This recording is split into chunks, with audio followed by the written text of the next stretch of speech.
महकमे ट्रांसपोर्ट सिंध ने कराची में गैर कानूनी तौर पर दाखिल होने वाली 80 गाड़ियां तहवील में ले ली हैं।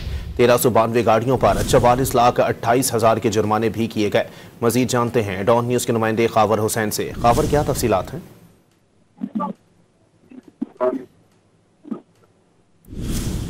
आपको बताएं कि महकमे ट्रांसपोर्ट सिंध ने कराची में गैर कानूनी तौर पर दाखिल होने वाली 80 गाड़ियां तहवील में ले ली हैं। 1392 गाड़ियों पर 44,28,000 के जुर्माने भी किए गए हैं। आपको बताएं कि महकमा ट्रांसपोर्ट सिंध ने कराची में गैर कानूनी तौर पर दाखिल होने वाली 80 गाड़ियां तहवील में ले ली हैं। खावर हुसैन हमारे साथ मौजूद हैं। खावर, तफसीलात से आगाह कीजिएगा।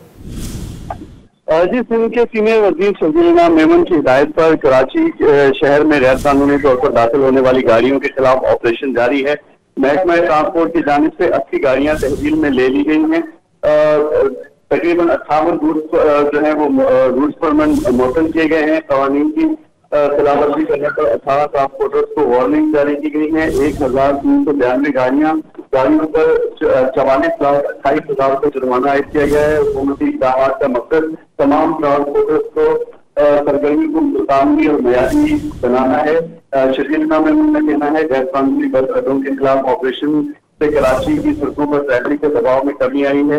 हुकूमत सिंध जिला तस्वीर कानून नाफिज करने वाले इदारों के साथ मिलकर ये कार्रवाइयाँ कर रही है ताकि शहरियों को महफूज सफरी सहूलत फराहम की जा सके। जी, बहुत शुक्रिया खावर।